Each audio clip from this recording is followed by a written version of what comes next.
Hi guys, nagluto nga pala ako ngayon ng beef pilafs. Papatikim natin to sa tropa natin, si Noli or aka Magnolia. Guys, tara! Noli! Tikman mo itong niluto ko. Pilaf. Hi everyone! Yan si Noli. Pakipalo siya guys, Marinong Panord. Hindi wala. Si Noli. Yan guys, titikman na ni Noli. Yan, ano ba yan? First bite! Uy! Grabe! Sarap! Hindi, nakadalawa na ako eh. Ayos, tikman natin guys kung okay. Tayo naman, lagyan natin ng itlog and beef.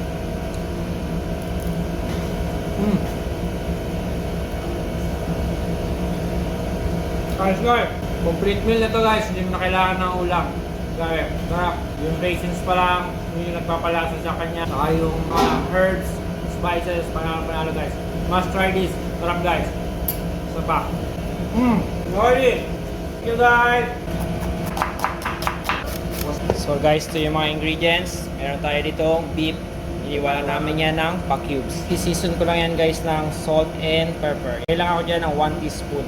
Ito na yung gagamitin natin. Meron tayo ditong garlic mint, sliced white onion, diced red onion. Masarap kasi kapag meron ganito. Beef cubes and shredded carrots. Ito naman yung mga spices na gagamitin natin. Ground cumin, ground coriander, and ground mustard. Meron din tayo ditong white raisins, green peas. Gagamit tayo dito ng basmati rice lang guys. Tara, umpisa na tayo. So ayan guys, huwag kayong magtaka kung bakit saingan ng rice ang gamit ko dahil mas maganda magluto dito. Nilagyan ko nga pala ito ng oil and isinunod ko naman yung beef. Iba-brown lang natin to. After natin ma-brown, ilalagay naman natin sa isang lalagyan. Kapag okay na, same casserole, lagyan lang natin ng oil. Then mag-isa naman tayo dito ng sliced onion. Pinagsama ko na yung white and red. Mas masarap kasi kapag may red guys. So ito nga, inad ko na rin yung garlic and isusunod naman natin dyan yung shredded carrots. I-mix-mix lang natin yan guys and huwag nang hahayaang masunog. Gamit nga pala ako dito ng beef cubes dahil wala nga pala kaming beef broth.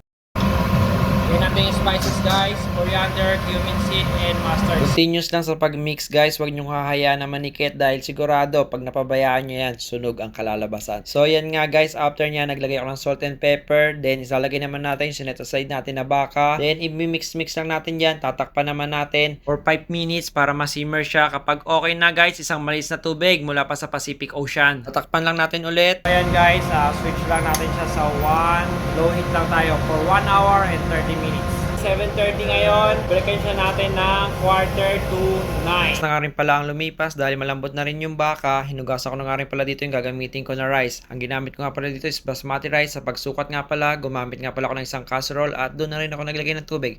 Gumamit nga rin pala ako dito ng isang malalim na pan para pag umulbok hindi siya aapag. Naglagay na rin ako ng raisin and green peas. Okay, ito guys, 8:45 tayo. 1 hour and 30 minutes. So ito nga guys, chinek ko na at siguradong ito ay malambot na. Kagaya ng pinangako ko sa inyo, 1 hour and 30 minutes. Lalagay naman natin to sa isang pan na kung saan nandun yung rice and yung raisin and green peas natin. After ko nga pala ma-transfer lahat, tinakpan ko naman ito ng foil. Bali, dinoble ko nga pala yung paglagay ng foil dahil manipis. So ito nga, nilagay ko na sa oven para doon lutuin. So guys, set ko lang sa 250 for 30 minutes.